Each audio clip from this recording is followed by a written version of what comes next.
Okay, thank you. So we're spotlighting the green shoots of a new economy. We know we need a new economy, and we know that on a neighbourhood scale, that you can see where the crises are happening, what you need to respond to, and you can see how what's happening when you respond to them, because it's on your doorstep, it's on your street, your neighbour is talking about it, and you're feeling it. So as a unit of social change, it's essential. So we've established that. And and as Imi's already outlined as well, it's not just B16, it is called the Good News of B16, but we're talking about neighbourhoods. So we can reach that place by active transport within 20 minutes. And those are the people that we've been spotlighting. So we started out with this massive map, which you can see out there, where we asked people who are walking along the reservoir to map the people, places, organisations, projects that are moving us into the donut, that are helping us to thrive, both people and planet. And that was the question that we were asking. And we've talked about the 4 lenses: social, local, social, global, local, ecological, and we made sure to spotlight the people who were touching on those 4 lenses. This is what the conversation looked like. The conversations ranged from an hour to 3 hours, and we're going to speak on each one for about a minute. So, we're going to miss that lot out. So do pick up a newspaper, or better yet, check them out. Do make a note of who we're spotlighting, because as Kavita said, they are very much the roadmaps, the frameworks that we need. Or that we're looking for, even. What can I do? Well, they're there. That's the idea of it. So we asked each one as well to highlight the areas of the donut that they feel like they're working in from their own perspective, and we asked them what's missing. And I really love that love came into it a lot: spirituality, art, purpose, play. So a lot of the things that have come into the re-rolled donut that was being mentioned during these conversations. We had conversations, like I said, across the neighbourhood, from the studio, on the Warm Earth site. Let's get into it. But this quote from Kate Rayworth, we really like to frame this idea that seeing the big picture sets the stage for a 21st century economic play, one whose characters and scripts can help bring us back from the brink of collapse and into thriving balance. So what happens when the neighbourhood is the stage, and what if we meet those characters of the new economy? So let's meet them. So starting with Neighbourhood Community Trust. For me, what stood out for me the most about these guys is the way that they can respond to the needs and dreams of their communities amongst themselves. Like, very quickly, they mobilise to put on these activities and these events for the community. So Neighbourhood Community Trust are really using what I would have called an asset-based community development model, where literally everybody in the community who wants to get involved in something can go there and say, I would like to start a whatever it is. Do you need one? And they will say, we'll see if we can fit you in. And you'll get a go at it.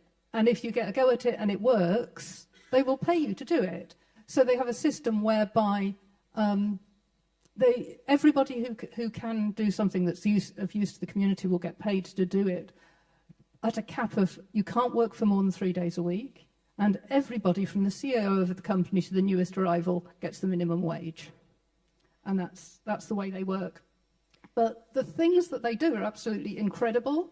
So this is the house. So this is the house, and they started out like just having community meals, after school clubs, things like that in the house.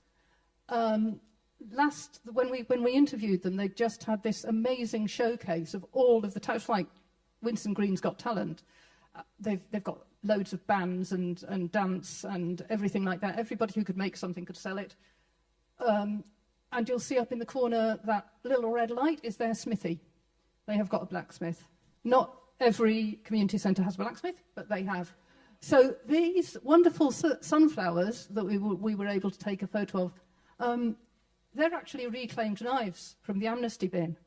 They are smashing metal. They are going around and telling people, you don't need to do it like this. You can do it like this. There is a different way of doing it. And their whole way of thinking is restorative. They work a lot with people who have just come out of prison, because they're right opposite Winson Green Prison.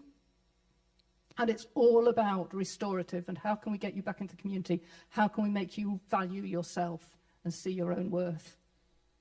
And one of the first things that they did was a lot of the women said, well, actually, I want to show people how to cook my meals, because we've got, I wouldn't like to say how many different communities, ethnic communities in Winson Green, but everybody was like, look, try my recipes, try my recipes.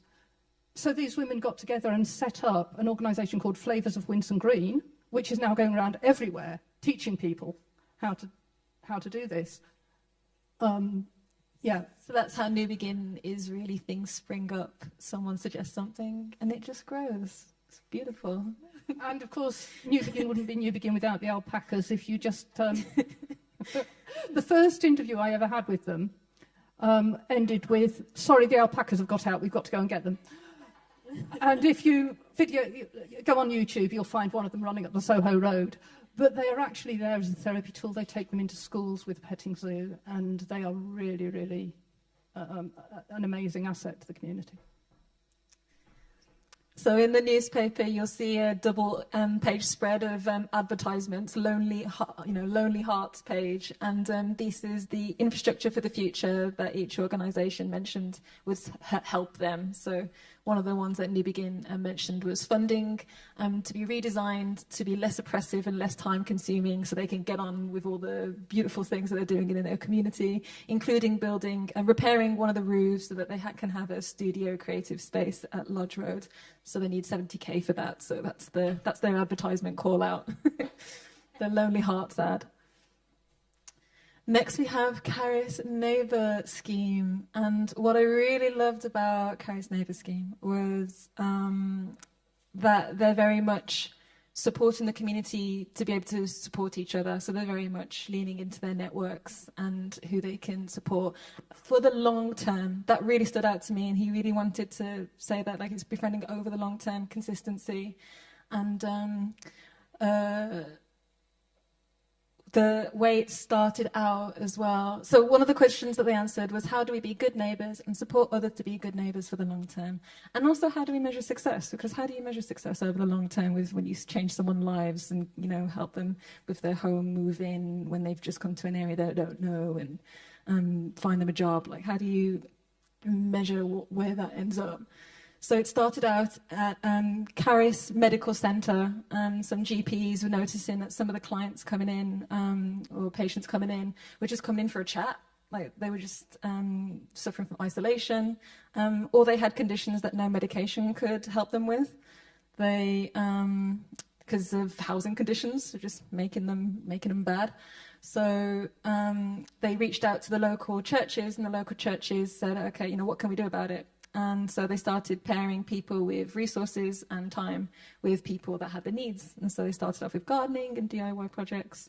And much like New Begin Trust, it is very much responsive to the needs and dreams of the community. So we try to be good neighbours to everyone that we meet, and we also want to facilitate other people being good neighbours to each other. And that's them. Yeah, so they've got a lot of different projects going on, but as Charlotte said, all of them are responsive to the need, and so when a new need comes by, they will change, they will adapt. So when the recent government money, anyway, came out, they have now employed people literally to sit on telephone lines and get those grants through into people's houses as quickly as they can. They also were the authors of the Voices of Ladywood. Voices of Ladywood. Sorry, yeah. Yeah, and that was a really early Ladywood newspaper that their volunteers just went out and captured all sorts of things that were going on in the area. They've also done things like they've been very involved in funding local or supporting local groups to grow. So they were involved early on, I don't know if Chris is here, in a funding stream that came through from the local authority, and they were part of the panel that was saying to various local groups, assessing which local groups would be available for that. So they've got loads and loads of ways of building up. They were actually instrumental in the local Sure Start, which was one of the pilots for the whole of the UK. So they've got massive networks and building those networks. Including events, community events like this Fun Day, which has now become an annual thing, and a board game cafe where people got to meet. And that's actually one of the things that they want as infrastructure for the future, is to host another board game cafe in the neighbourhood, where community imagination and play can come together. Taraki. The reason we're reacting like this is because there was so much that we could have. Honestly, I don't know how to take a minute out of what Taraki said. They were stunning, but this is a mental health support group for Punjabi men, and this is just don't talk about it. Put it in the corner. You're not allowed to even talk about that. And not only have they now got people talking about it, because, well, first of all, it was awareness of it, and then, come on, let's talk about it, let's actually get some knowledge and build some understanding. And then it's, how can we use that to actually use that as a stepping stone to talking about the issues behind it, like, again, the housing and exempt accommodation, don't even get me started. All of these things that are actually putting people in a position of having these mental health problems to start off with. So the question that he answered for me was, how can mental health become an entry point to leverage social change in terms of conversations? And you talk about mental health, you talk about housing, you talk about everything else. He touches on how, when we talk about one of the ways that we move into the Doughnut is nurturing human nature, and how we need to move from the rational economic man into a nurturing, interdependent person. The man, he highlighted, like, what does it mean, this whole idea of being a man, how does that impact mental health? Taraki, Shiranjit was talking about, hence Taraki became support for Punjabi men. And I just really love this quote about, there's something really important there about social adaptability and not being stuck in ways that don't serve the world around us. It's about challenging these foundational assumptions that we might have about how things are, and then being more open to change. So it's very much where he lives. So it's about education, because awareness is one thing. What about knowing is another? And then knowing is one thing, doing is another. So now they have peer support groups, and it's growing from there. And he was talking about, on his infrastructure for the future, safe and just housing legislation to fix what you were saying about supported living, and also opportunities to shape the new NHS integrated care system to be how local communities need or want it to be shaped. So this is a new initiative from the NHS, and a lot of people are talking about it, so I'll just mention it here. That instead of, you can't just treat one ailment. Sometimes it is to do with housing, it is to do with isolation, it is to do with many other factors. So the integrated care system is working with community organisations that are going to address the systematic things. And right now, there's an opportunity for those organisations to tell the NHS and decision makers, we're here, we're doing it, we got this, hello. So, and Darki is one of those. He also talks about know your local history because you're standing on the shoulders of giants. Shiranjit's story is that he went out to university and he really struggled with identity and isolation, and it was only coming back to Birmingham, because a lot of us, we move out of our hometowns, there's greener grass on the other side for uni and stuff. So when he came back, he sussed, nah man, there's a lot of stuff going on where I am. We're standing on the shoulders of giants. So there's that. And seek confidence to go against social norms. And the other thing that stuck out to me about Taraki was, I don't know how many of you were at the festival, and we had somebody come in and talk about long-termism. And really, the organisations that he's working with are thinking really long-term. So it's, how can we plan for 150 years in the future? So that was amazing. Okay, A is for activism. So what stood out to me about these guys is that it's about how do we move from principle into practice. So they're talking about developing capacity for critical thought while also responding to the needs of the community at the same time. You can't just do the practical stuff without critical thought, and you can't just have critical thought without doing the practical stuff, is what she's talking about. So her story was that she moved to the UK when she was 10, within the context of the Iraq War.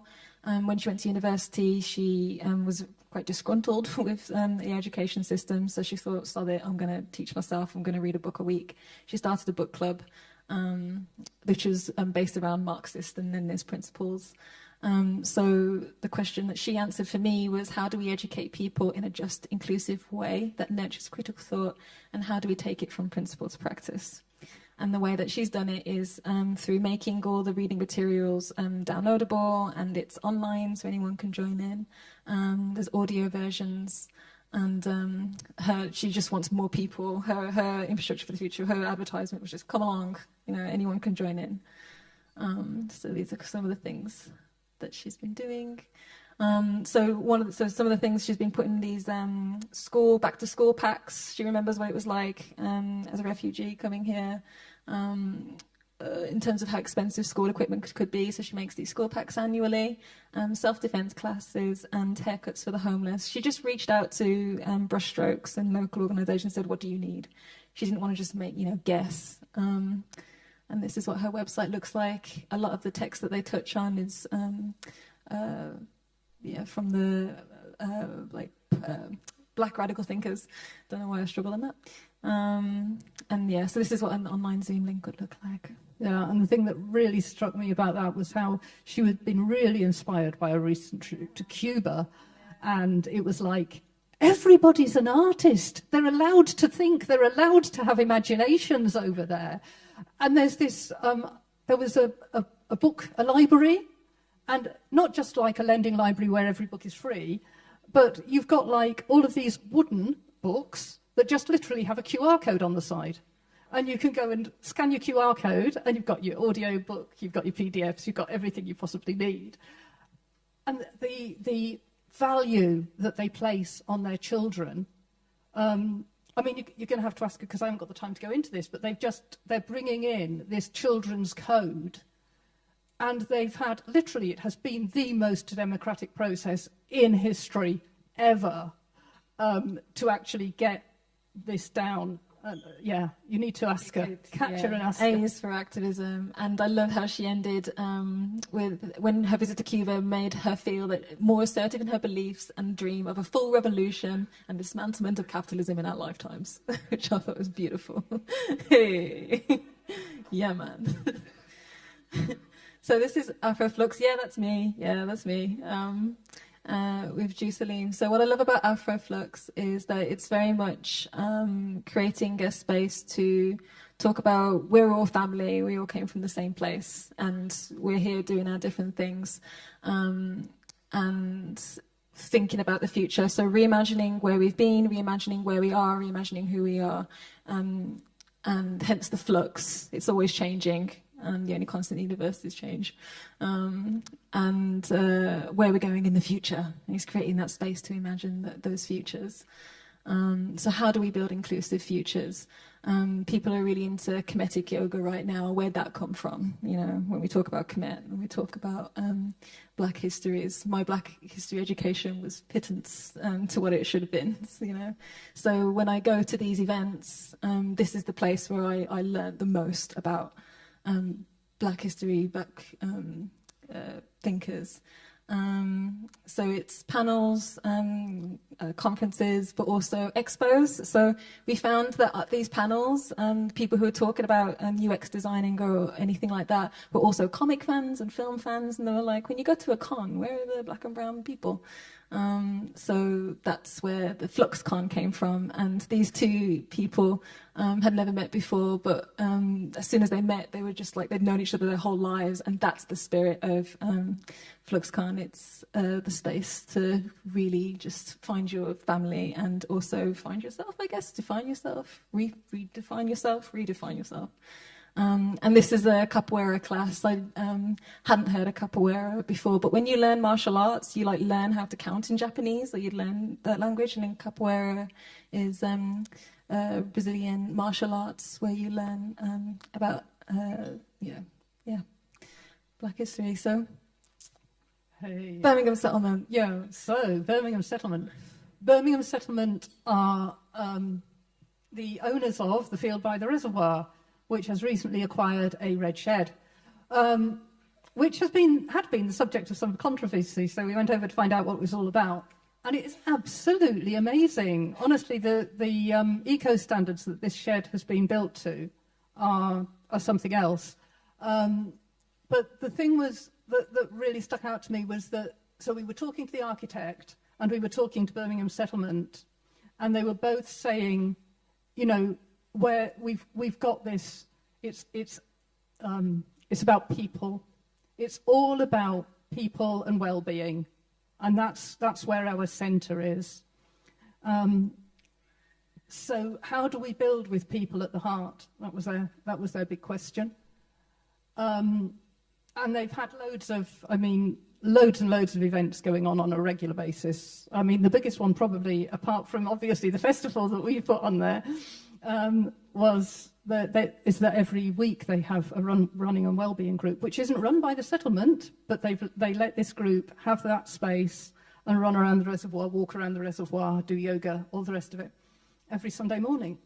And it's been used as a conversation space and a space to learn, and very much it was started off by Martin, who is CEO of the settlement, coming into the local community and talking to them about what they wanted.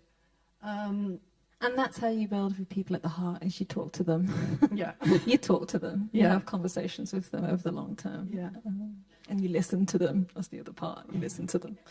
Obviously, when you talk to so many people, this has to be said, you cannot please all of them. Yeah. And you started off That with was very intention. Yeah. Yeah. And this is just a plan that the architect jotted down about everything that was going on in the building. So we've got literally everything. We've got clay block, we've got clay plaster, we've got paper lining the walls, we've got we've got everything. Ground source heat pumps, we've got everything. What they haven't got is solar panels yet. That's next. But they've got another. So the place is actually going to be closed from now till Christmas, because they're starting on the next phase of development. Now this here, I don't know how well you can see it, but that is actually, this is a kind of sidestep from what I'm supposed to be talking about. But back in, I think it was 2018, the Arts Scoop, the local arts forums, got funding to do two pieces of simultaneous work. One around the fact that the Edgbaston Reservoir was being put up for development by the local authority, and they had put out a master plan. One of those was a consultation by artists in the local community, which came together as a trip around the reservoir, looking at all the things that people had said about why they loved this thing. And then the other, and that Swan was part of that, the other was something called Eat, Make, Play, which was a celebration of the local community, which settlement allowed their field to host it on. And that was 3 hosts on that.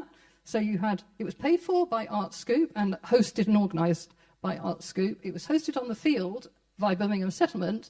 And then there was an organisation called Use It, which was European funding that came in through the City Council to support economic development in the area in 3 ways. One was getting people into work, newly arrived people into the NHS very specifically, but it turned out to work out with young people who were at risk of homelessness as well. The second one was community research. And as you go through, I'm saying this because this has actually touched on a lot of the groups that we've interviewed. So the second arm of that was community research. What happens when you actually put individuals who live in the community to go out and do the research and find out about it, which is really what we've done here.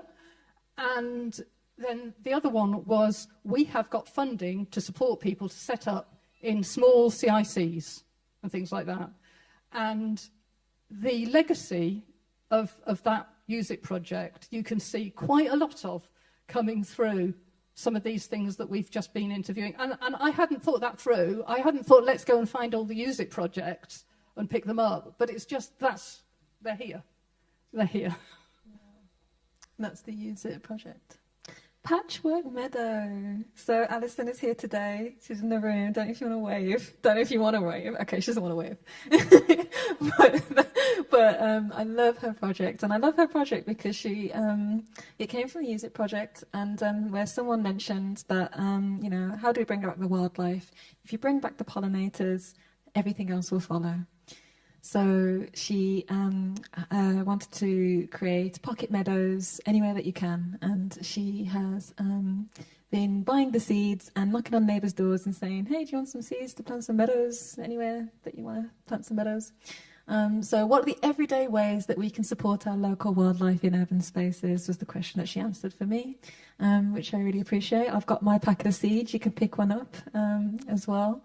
So that's what she's been doing.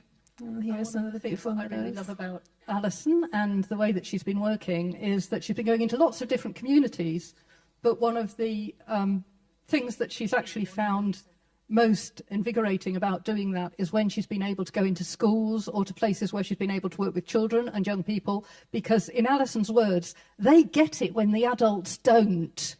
They know the importance of this and they're really, really into it. Yeah. All right. So, oh yeah, and that was her advertisement. Welcome back to pollinators. No mow May, and please no pesticides. Oh yeah, no mow May. Please, if you live in Birmingham, get on to Be Friendly Brum and No Mow May to stop the council using pollinators and stop them mowing when the bees and the pollinators need the grass. So on that note, so we're going to talk about because of time, and we want to introduce some of the spotlighted people to actually introduce themselves. So we're going to invite them to speak now. So that is Scott, and Urko. So I'm just going to skip. Shall I just physically skip through them? Okay. So I'm just going to skip through the slides. But if you want to come and talk about them, then please come and find us. So we were going to speak about Yard, which was all about resourcing artists so that they have a space to reimagine our futures. We can talk about the Birmingham and Black Country Wildlife Trust, which are talking about how do we provide access to nature and support urban wildlife, and the story of how they did that together as a community was a big part of that. Eat, Make, Play and Slow Food Birmingham, who have been answering the question of how do we reimagine our food systems to serve both people and planet locally and globally. And also, what if an annual celebration of community was every day, is what Eat, Make, Play was getting into in responding to the community's needs. And I just really love this story, though, that Slow Food Birmingham were talking about. A guy was like trumpeting in the car park, and apart from the really good acoustics, he was like, what if this became like a community garden? And so what if it did? So he took it a step further and said, what if it actually became an urban farm and a food distribution hub? Yeah, so it was really good. Share Shack, which answered the question, what happens you know, when you share, like, what does that do to a person, and how do we use the resources that we have to serve the needs of our communities and create circular economies? So this is where you can borrow beyond books to anything that you need. Warm Earth are getting into how do we create the technology and systems we need to support our neighbourhoods and local ecology through gardening. So how do we create meaningful work for people and feed ourselves. Bert's Associates is an arts and education organisation who are empowering emerging artists to be advocates for their communities, so building the power of your political voice as one of the Doughnut domains through art and through engaging with our communities. In particular, the Tower Ballroom, which is a site of, they're going to be building on it housing development, which sucks because it could have been so much. And Urco are actually going to be talking a lot more about that. So, yeah, she talks about what we need for that. And now we're going to move on to Edgbaston Reservoir Collaborative. These three things together here. Hello, everybody. I'm Scott. I'm one of the founding members of ERCO, Edgbaston Reservoir for All. And along with Tom, Eva, Carol here as well. Is Iris here as well? I'm not sure, but I don't think she is. But you will have actually seen Iris on the screen just a moment ago. She's a founder of Bert's Associates. So together we founded ERCO, Edgbaston Reservoir for All, a not-for-profit organisation. We founded kind of formally in February last year, and the reason we got together and decided to formalise ourselves as a not-for-profit was because we felt that although the majority of reservoir users are, you could argue, perhaps more casual, individual users, walkers, cyclists, joggers, dog walkers, although some people would say they're casual, they care deeply about the reservoir, and we are those reservoir users as well, myself included. And although we are the majority of reservoir users, our collective voice was not being heard strongly amongst the council, and perhaps more established organisations such as water sports users already had that voice, and we felt that in order to go for funding pots to grow our strength as a community of reservoir users, we needed to formalise within that kind of existing system that CIVIC Square and lots of different talkers have spoken about today. So in other words, we thought there was a need for an organisation which could help bring reservoir users together to strengthen our voice in relation to all reservoir matters. And I'm just going to pass over to Chris to kind of give a bit of a distinction why FER, perhaps weren't positioned to take that on, and why we decided to form ERCO in addition to Friends of Edgbaston Reservoir. All right, thank you, Scott. Friends of Edgbaston Reservoir have existed since 1990 because we suddenly realised that the reservoir was going to be a target for developers, and we didn't think that there should be any inappropriate development on that green space. Since that time, it's been made into a local nature reserve, but we've carried the torch for 30 years, but we got a bit run down because we were waiting for the Birmingham City Council to come up with a plan. And if you've ever waited for Birmingham City Council, you'll realise that the wheels of Birmingham City Council grind exceedingly slow. So as an organisation, we became a little bereft. And so ERCO came along. We thought it would be better to start putting these things on a more formal basis so that we could attract funds and become constituted as a charity.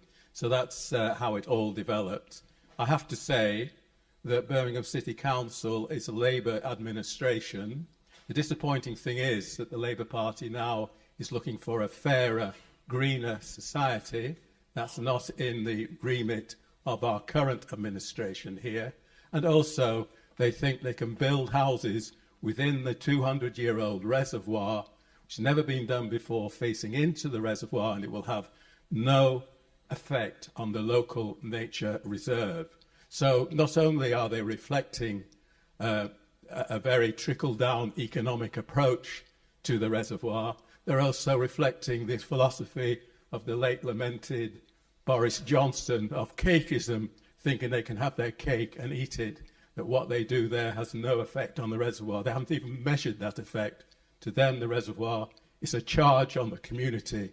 It's not a benefit to the community. They haven't even put it into money terms. Thank you, Chris. Following on nicely about what Chris has just mentioned.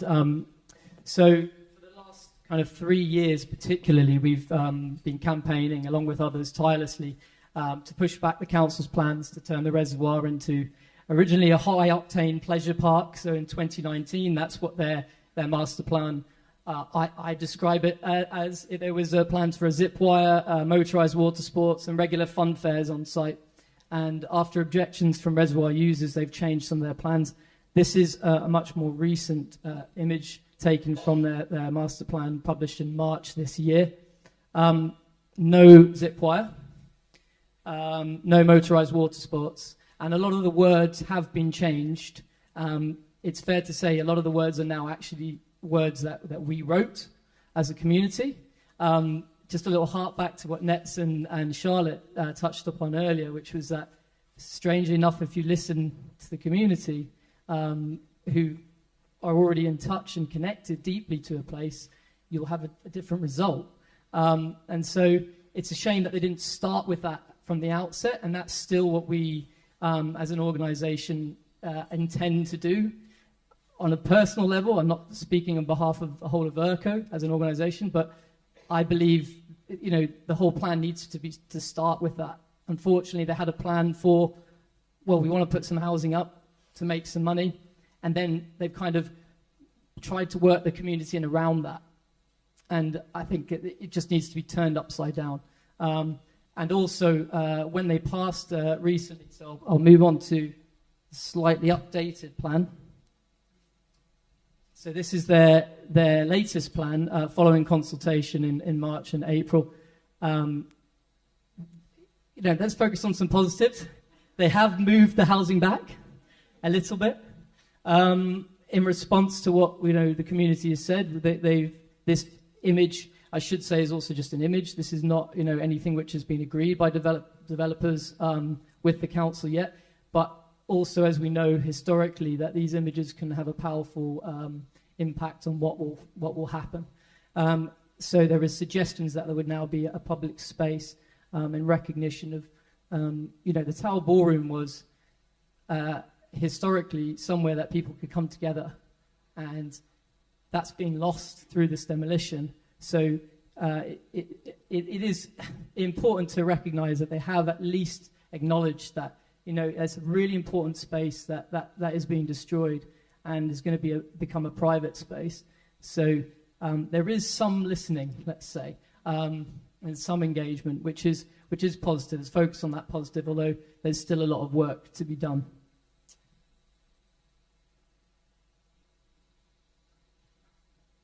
So where do we fit in ERCO in terms of the Doughnut? I think Chris has touched a lot upon FER's historical kind of support for the reservoir and getting it recognition as a local nature reserve. So I think that's kind of the most obvious place to start, perhaps. But the reality is Edgbaston Reservoir supports the Doughnut in a multitude of ways.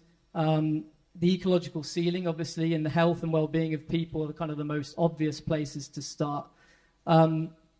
But I also just wanted to say that, as we move on from just having to respond to the council's completely inappropriate plans, as an organisation, it's really important that we actually are more proactive in helping to support biodiversity. So, for example, we're looking at planting more trees there, and working with Alison of Patchwork Meadow and having more wildflower meadows there, and all of that kind of stuff that we want to do proactively with supporting the local nature reserve, rather than just having to respond and protect it from the council developing it and setting a precedence that it's okay to just, put up housing, luxury housing. Let's be clear as well, not the housing that the Birmingham community actually needs on the local nature reserve.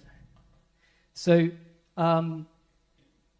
through our deliberate message of Edgbaston Reservoir for All, I also just wanted to make the point that we recognise the importance of providing a political voice to absolutely all reservoir users. So social equity, gender equality, peace and justice, and quality housing for all are kind of all parts of the Doughnut, which are areas that we are integral to kind of ERCO's existence and what we support, which is one of the reasons why we're so opposed to the council trying to sell off part of the reservoir for not just private housing, but particular types of private housing, which are, from that image, luxury apartments for the rich to buy and potentially let on Airbnb.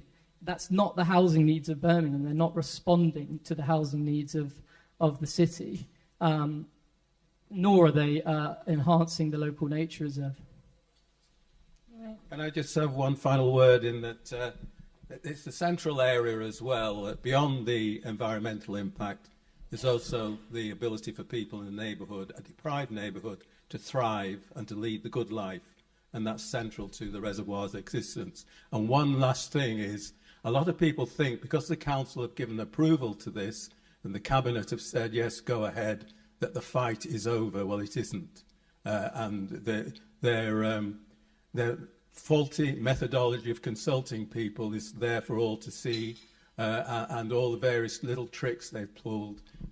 The fight goes on, and so people should take heart that this isn't the end, this is just the beginning.